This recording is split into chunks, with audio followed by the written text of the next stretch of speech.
that? You like that? That's right, Spencer Rattler just did the impossible. He made a preseason game entertaining and fun. That being said, though, Spencer Rattler just had an excellent preseason game versus the Jacksonville Jaguars and looked ready to be the Saints starting quarterback. While rookie quarterback Tyler Shough kind of had a little bit of an off day. Looked like he was struggling throughout the first half of the game. Multiple Saints rookies stood out yet again, and I'm really excited to see what this rookie draft class can do moving forward. Jonas Sanker stood out. Danny Stutzman yet again stood out. Kendra Miller and Velus Jones and Clyde Edwards-Helaire all had big moments in this game. And there's a lot to go over, and we're going to be breaking that all down in today's video. I'm Cash, and you should take 5 seconds to like the video and subscribe. Help support the channel. Help us reach 15,000 subscribers by the end of the year. Maybe by the start of the regular season. We're currently at 13.5, super close, 1,500 away. Let's keep this thing going. With all that being said, let's dive into it.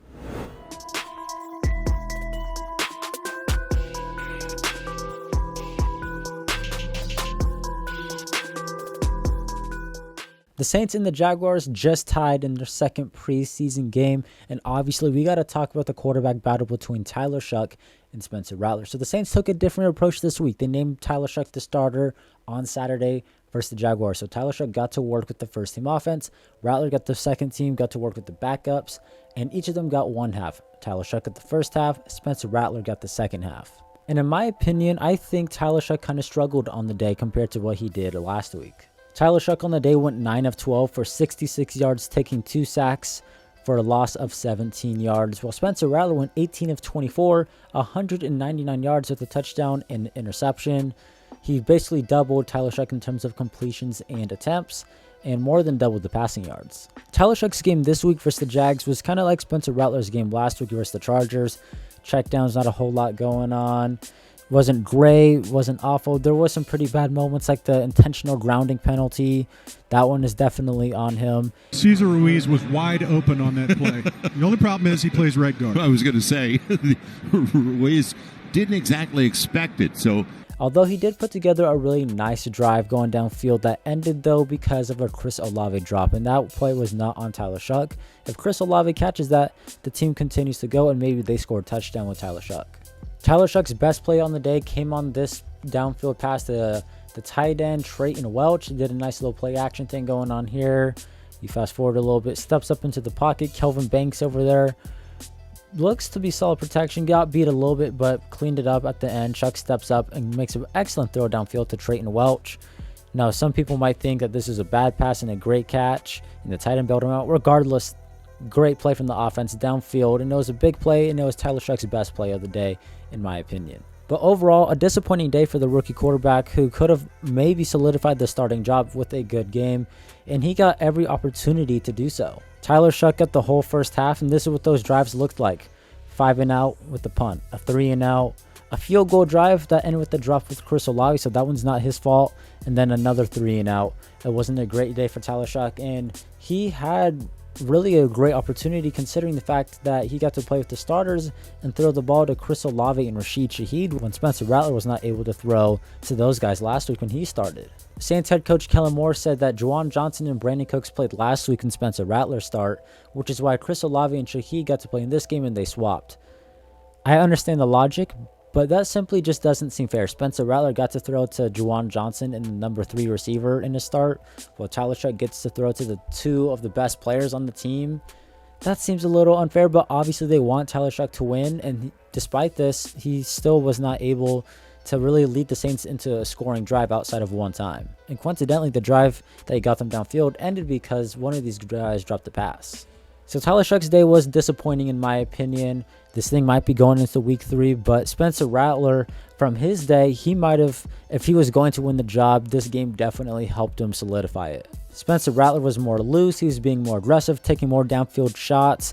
Last week, it kind of felt like he was playing it safe, playing not to lose as opposed to playing to win. And this week, it just kind of changed a little bit. He wasn't sacked once. He had this really cool spin move out of a sack. He was going downfield. His passes were really good. And he looked like a guy who was really comfortable. Now, just like last week, we do have to consider who he's playing. He's going against the Jags' 3rd and 4th string players, but he's also throwing and playing with the Saints' 3rd and 4th string players as well. and he struggled versus the Chargers' first and second team defense. So it's just kind of like, is it situational? Is it who they're going up against? But regardless, Spencer Rattler looked good on the day. One of the most impressive things I think we saw from Spencer Rattler was how he bounced back from that interception late in the game. He came back, ice in his veins, led a 2-minute drive, completed a 4th down pass, was able to make some big connections overall on that last drive, and show the ice in his veins to basically lead the Saints back down 17-3 when he took over and was able to tie up the game. This is the big play of the day from Rattler to Mason Tipton. It was a 45-yard gain, stepped up into the pocket, throws it downfield, leads him over the shoulder, perfect pass to Mason Tipton, who had a really big day as well. Big celebration right there for the second-year undrafted wide receiver. But yeah, they were connecting all day long to Mason Tipton. Rattler went deep on this play. Rattler in that 2-minute drill was awesome. This was under a minute left at the 40. He found Mason Tipton yet again for another big play. Put it to where only Tipton can make a play. Awesome, awesome throw. This was a good job from Mason Tipton as well, making contact, slowing down, and allowing the ball to get to him. This is a great play from the receiver and the quarterback in general to get them in position to then score a few plays later, throwing a touchdown pass to Dante Pettis on 3rd and 9 after a horrible penalty from the offensive lineman, a false start. Rattler found Dante Pettis, who had a okay game in my opinion, who made a great catch, and he walked into the end zone. And then, of course, Rattler ran it in for the 2-point conversion, tying up the game. So yeah, Spencer Rattler had a really big day, and I think it was most impressive that he was able to lead a comeback game-tying drive after throwing an interception. He had a really big day, and you know, maybe this game may have not won him the starting job, but if he is going to be named the starter, this is the game that maybe changed that moment or kind of had the game-defying moment in this quarterback battle. And 2 of Spencer Rattler's passes should have been caught. He had 2 drops as well. He had a really tight window throw to Michael Jacobson, which was dropped. And, you know, tight window, maybe if he's playing a better defense or the starters, this gets picked off. But he got it to his man and he dropped it. He fit it into a tight window. He had the next play as well. That was dropped by Dante Pettis. The pass was a little high. Could have been a little better. But these guys are getting paid hundreds of thousands of dollars, millions of dollars to make catches like this. And Dante Pettis should have caught that. So Rattler had 2 drops as well. They would end up punting on that drive. So that was a drive that Spencer Rattler could have maybe got more points. When Spencer Rattler took over, it was a field goal drive. The punt due to those drops. He threw a pick in the red zone at the 13-yard line. We'll dive into that in just a moment. And then led a touchdown drive. So for the most part, he was moving the ball and doing his job as the quarterback, getting the team downfield. And now through 2 preseason games, these quarterbacks are literally neck and neck. One difference in terms of completions and attempts. Rattler has 20 more yards and they have the same amount of TDs and interceptions. I think Rattler has more scoring drives, I think. Don't quote me on that, or Shough might have one more. I'm not too sure, but these guys are literally neck and neck. This thing is basically as close as it could possibly be. And luckily, we did not have to watch Jake Haener play today, and that was just awesome. That's it when it comes to the quarterbacks. Now, something that stood out to me is the running back competition, kind of the depth chart. I think the 4 running backs who are going to make this team have already been solidified. Obviously, Alvin Kamara is making the team. He's the alpha dog in there. Kendre Miller had a really good game, made some big plays. His best play of the day was called back due to a penalty. Kendre Miller looked really good. I thought Clyde Edwards-Helaire did a good job and might have solidified his case as a pass protector and that 4th running back who could be a power back. I thought he was solid. And Velus Jones, I think he might have solidified his roster spot on the team as well. Rookie running back Devin Neal did not play, and he's a 6th-round pick, and he's injured. I don't know if he makes the team simply because of the draft capital they spent on him. And so, yeah, the running back competition, running back depth chart and reordering and all that, I think might be solidified, at least in my opinion, unless things change next week. Some other guys on the offensive side who stood out, I thought Torricelli Simpkins, the undrafted guy, had a decent game. Not as good as last week. He had a penalty, and I saw him miss a block as a pulling center, I think. But overall, I think Simpkins was solid. And the backup offensive line didn't allow Spencer Rattler to get sacked. I am concerned about Cesar Ruiz, though, because he's starting to struggle a lot. And he's starting to be a weak point and a weak link in that offensive line starting group. So he's someone we'll have to keep an eye on moving forward. Let's talk about maybe the player of the game if it isn't Spencer Rattler, and that's wide receiver Mason Tipton. No, he's not just a training camp legend anymore. No, he's not just an undrafted guy who's just a waste of talent. This guy showed the real deal in this game. Mason Tipton, we were asking for someone at the wide receiver room to stand out. Well, he did that today. He had 6 catches for a total of 100 yards versus the Jacksonville Jaguars, and that's just outstanding. Didn't catch a touchdown. Him and Spencer Rattler missed on that opportunity, but he came in clutch when the team needed him. At the end of the game, he came in clutch on that downfield pass from Spencer Rattler. Mason Tipton had an excellent game. He ran all the different routes in the route tree, go routes, corner routes, drags, jet sweeps, showed off his speed. So he's someone who's definitely making this team and has stood out at the wide receiver position last camp, this camp, and now in the preseason games. Had the big play last week from Shough, so Mason Tipton's making a big name for himself with this opportunity. The one big mistake, though, from Mason Tipton on the day was the interception that Spencer Rattler threw.